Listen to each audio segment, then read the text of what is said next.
ఈరోజు ఇక్కడికి వచ్చినటువంటి గౌరవ మీడియా సోదరులకి నేను ప్రత్యేకంగా ధన్యవాదాలు తెలుపుకుంటున్నాను.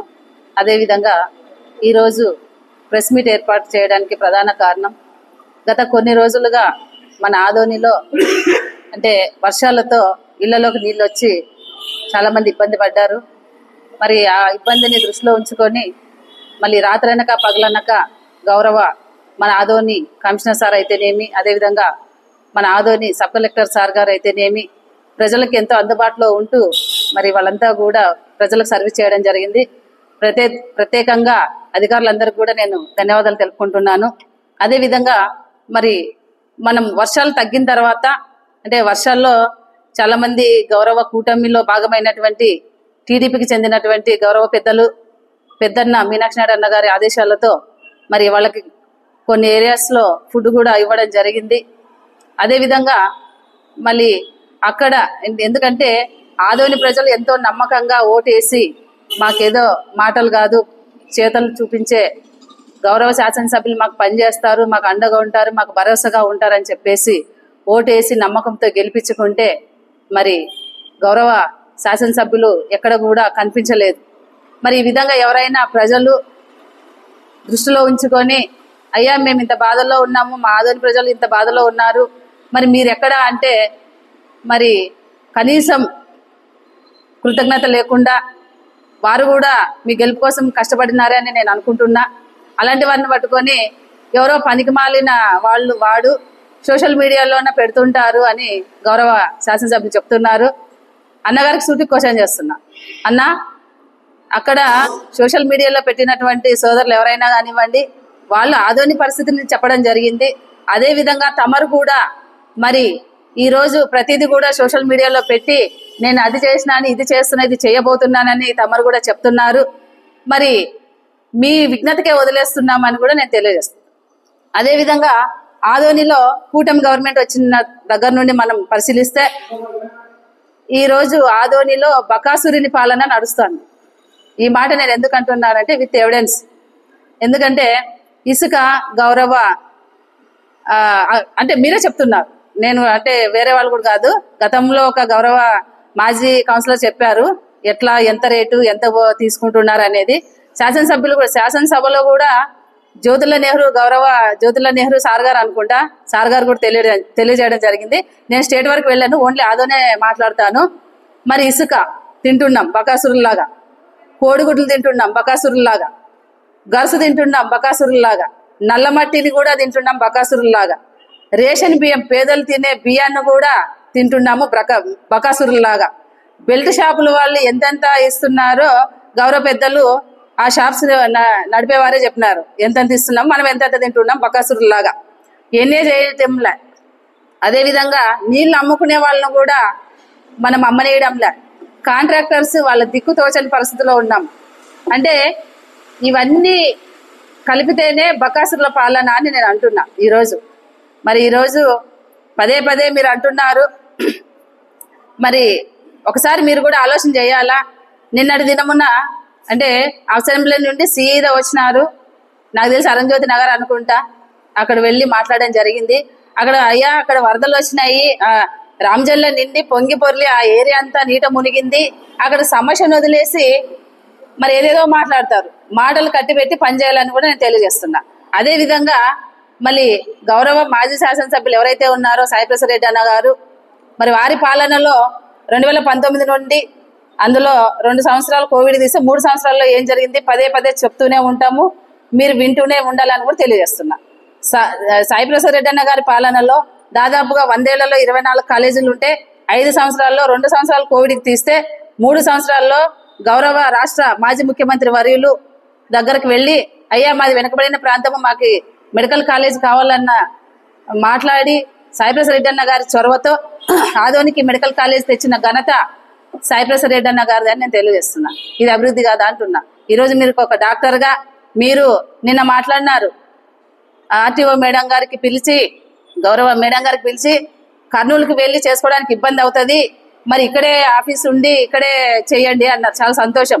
కానీ 3 గంటలు ఒక ప్రాణం అరిచేతిలో పెట్టుకొని 3 గంటలు జర్నీ చేస్తే ఎప్పుడు పోతుందో తెలియని ప్రాణాన్ని అరచేతిలో పెట్టుకొని కర్నూలు పోవడానికి 3 గంటలు అవుతుంది.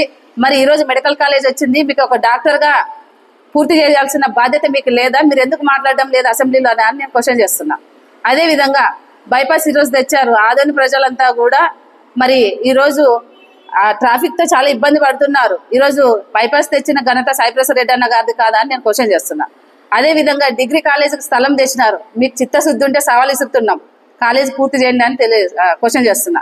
అదే విధంగా పాలిటెక్నికల్ కాలేజ్, అదే విధంగా ఉర్దూ కాలేజ్, అదే విధంగా ఐటీఐ కాలేజ్ వచ్చింది, పూర్తి చేయండి అని కూడా మీకు తెలియజేస్తున్నా. అదే విధంగా ఆటో నగర్ గురించి గౌరవ రాష్ట్ర మాజీ ముఖ్యమంత్రి వర్యులు ఆదోని మున్సిపల్ కి గ్రౌండ్ లో ఒక సభ ఏర్పాటు చేసినప్పుడు గౌరవ శాసనసభ్యులు సాయిప్రసాద్ రెడ్డి అన్న గారు క్లియర్ గా చెప్పినారు. ఈద్గా గురించి చెప్పినారు, గౌరవ మైనార్టీకి సంబంధించినటువంటి ఈద్గా గురించి చెప్పినారు. అదే విధంగా ఆటో నగర్ గురించి కూడా గౌరవ మాజీ ముఖ్యమంత్రి వర్యులు జగన్మోహన్ రెడ్డి అన్న గారికి చెప్పడం జరిగింది. అయ్యా, మీరు మాటలు కట్టిపెట్టండి. ప్రజలంతా కూడా ఎలక్షన్ల కన్నా ముందు మీ మాటలకి ముగ్ధులయ్యి మాకు పనిచేసే ఎమ్మెల్యే వచ్చినారు, మాటల ఎమ్మెల్యే కాదు చేతల ఎమ్మెల్యే వచ్చినారని చెప్పేసి చాలా సంబరపడినారు. మరి ఆ మాటలు కట్టిపెట్టి ఇప్పటికైనా మీరు పనిచేయాలని తెలియజేస్తున్నాం. అదే విధంగా ఆఫీసర్ దగ్గరకు వస్తాం. అయ్యా, ఈరోజు గౌరవ ఆఫీసర్స్ ఎంతో అంటే వాళ్ళ వృత్తి ధర్మంగా వాళ్ళు వరదల్లో ఎవరైతే ఉన్నారో వాళ్ళని సేఫ్టీగా ఒక హాస్టల్ ఒక స్కూల్లో చేర్పించి వాళ్ళకి ఫుడ్ అవన్నీ అరేంజ్ చేయడం జరిగింది. మీరు ఒక ఎమ్మెల్యేగా గెలిచి ఏం చేస్తున్నారని నేను క్వశ్చన్ చేస్తున్నా. అదే విధంగా గౌరవ ఆఫీసర్స్ ని మనము గౌరవ శాసనసభ్యులు మన ఆదోని శాసనసభ్యులు వచ్చినప్పటి నుండి కూడా గౌరవ ఆఫీసర్స్ అంటే ఆయనకి కొంచెం కూడా మర్యాద లేదు. ఈయన మళ్ళీ మర్యాద గురించి మాట్లాడతారు, గౌరవం గురించి మాట్లాడతారు. అదే విధంగా ఆఫీసర్స్ ఎక్కడో కర్నూలులోన కుటుంబాలు పెట్టుకుంటున్నారు, ఆఫీసర్స్ పని చేయలేదు అంటున్నారు. అయ్యా, ఈరోజు మీ కుటుంబం ఎక్కడుంది అని నేను క్వశ్చన్ చేస్తున్నాను. మీలాగే కూడా ఆఫీసర్స్ వాళ్ళ విధులలో భాగంగా 7 రోజులు ఉంటే 5 రోజులు 6 రోజులు పని దినాల్లోన ప్రజలకు సర్వీస్ చేస్తూ ఒక్కరోజు మాత్రమే వాళ్ళ కుటుంబాల దగ్గరికి వెళ్తారు. ఎందుకంటే మా ఇంట్లో కూడా ఆఫీసర్స్ ఉన్నారు, వాళ్ళ బాధలు మేము కూడా కళ్ళారా చూస్తున్నాము. అంటే ఒక్క రోజు మాత్రమే, అది కూడా శనివారం ఏదో నైట్ వెళ్ళి సండే ఈవినింగ్ అంతా వాళ్ళ విధులకు మళ్ళీ మండే హాజరు కావాలని వస్తారు. వాళ్ళు ఎందుకు అక్కడ కర్నూలులో ఉంటారంటే వాళ్ళ మీద తల్లిదండ్రులు ఆధారపడి ఉంటారు, వాళ్ళ పిల్లలు చదువులు ఉంటాయి. ఎందుకంటే వాళ్ళందరినీ కూడా ఇక్కడ కొంతమంది తల్లిదండ్రులకి ఈ వాతావరణం పడదు, ఎక్కడో కర్నూలు అంటే ఆదోని వాతావరణం పడదు, ఇబ్బంది పడతారన్న ఉద్దేశంతో వాళ్ళ ఫ్యామిలీలు పెడుతున్నారు. మీకు డ్యూటీ చేస్తున్నారా లేదా అని క్వశ్చన్ చేస్తున్నా. అదే విధంగా మరి నాకు నిన్న చాలా విచిత్రం అనిపించింది. వాహనమిత్ర ఆటో అన్నదమ్ములకు వాళ్ళ బాధలు విని జగన్మోహన్ రెడ్డి అన్న గారు పాదయాత్ర చేసేటప్పుడు వాళ్ళు చాలా ఇబ్బందులు పడుతున్నారు, వాళ్ళకి ఏదైనా కొంచెం భరోసాగా ఉంటుందని తెచ్చింది జగన్మోహన్ రెడ్డి అన్న గారి ఆలోచనలో వచ్చిందే వాహనమిత్ర. ఈరోజు మీరు పేరు మార్చినారు. అదే విధంగా మరి గౌరవ ఆర్టీఓ మేడం గారిని పిలిచి మళ్ళీ వీళ్ళు ఏదైనా మీరు సతాయిస్తే అని అంటే ఒక హుకుం జారీ చేస్తున్నారు. అంటే నేను ఒకటే క్వశ్చన్ చేస్తున్నా, గవర్నమెంట్ ఆఫీసర్స్ ఎవరయ్యా? గవర్నమెంట్ ఏదైతే నియమ నిబంధనలు ఉంటాయో దాన్ని అనుసరించే వాళ్ళు గౌరవ అధికారులు. అలాంటి వారిని పట్టుకొని వాళ్ళు ఏం చేయాలో కూడా మీరే చెప్తారా అని కూడా నేను క్వశ్చన్ చేస్తున్నా. అదే విధంగా మున్సిపల్లోన మరి గౌరవ కార్మికులకు సన్మానం చేసేటప్పుడు అక్కడ గౌరవ ఆఫీసర్ని పట్టుకొని వీళ్ళకి సామాన్ లేకపోతే అంత చూస్తా అంటారు. మీరు గౌరవం గురించి అదే మీటింగ్ లోనే గౌరవం గురించి మాట్లాడుతున్నారు. మీరు ఒక ఆఫీసర్స్ కి గౌరవించే విధానం ఇదే అని మేము క్వశ్చన్ చేస్తున్నాం. అదే విధంగా ఆటో డ్రైవరు రవి తమ్ముడు గురించి చెప్పడం జరిగింది. మేము సవాల్ విసురుతున్నాం, మీకు దమ్ముంటే అదే రవి ఎవరైతే ఉన్నారో అదే సభలోన అదే స్టేజ్ మీద గౌరవ మాజీ శాసనసభ్యులు సాయిప్రసాద్ రెడ్డి అన్న గారు కొట్టించినారని మీకు దమ్ముంటే చెప్పియండి అని నేను క్వశ్చన్ చేస్తున్నా. ఈ మాట నేను ఎందుకు అంటున్నానంటే రవి తమ్ముడు వచ్చేసి సాయిప్రసాద్ రెడ్డి అన్న గారి స్నేహితుడు కొడుకని మేము విన్నాము. మరి కొట్టించాల్సినంత కర్మ అలాంటి ఆలోచన ఎప్పుడు కూడా సాయిప్రసాద్ రెడ్డి అన్న గారికి రాదని కూడా నేను తెలియజేస్తున్నా. ఈ రోజు అయ్యా రోడ్ల గురించి మీరే మాట్లాడుతున్నారు, మేము తక్కువ మాట్లాడుతున్నాం. ఆ రోడ్ల గురించి మీరే, మీ కూటమి గవర్నమెంటే ఉంది, మీ కూటమి గవర్నమెంట్ లో మీరే మాట్లాడుతున్నారు. ఏమని మాట్లాడుతున్నారు? రోడ్లు సరిగ్గా లేవు అంటున్నారు. మరి ఏడాదికి 1200 కోట్ల అమౌంట్ వచ్చినప్పుడు మార్కెట్ యార్డ్ లో ఎందుకు రోడ్లు వేపియలేదు? ఈ రోజు మాధవరం రోడ్ లో నేను కూడా ఒకసారి వీడియో చేసి పెట్టినాం. ఆ గుంత రైతులు అనినిత్యం ఈ రోడ్లోనే వస్తుంటారు మార్కెట్ యార్డ్కి, వాళ్ళు పండించిన పంటను తీసుకొని ఈ గుంత ఇంత పెద్దగా ఉందని నేను కూడా గౌరవ సబ్ కలెక్టర్ గారికి ఒక మెమరాన్ ఇవ్వడం జరిగింది. మరి ఈ మీరు వచ్చి ఇంకా అంటే 1.5 year అయ్యింది.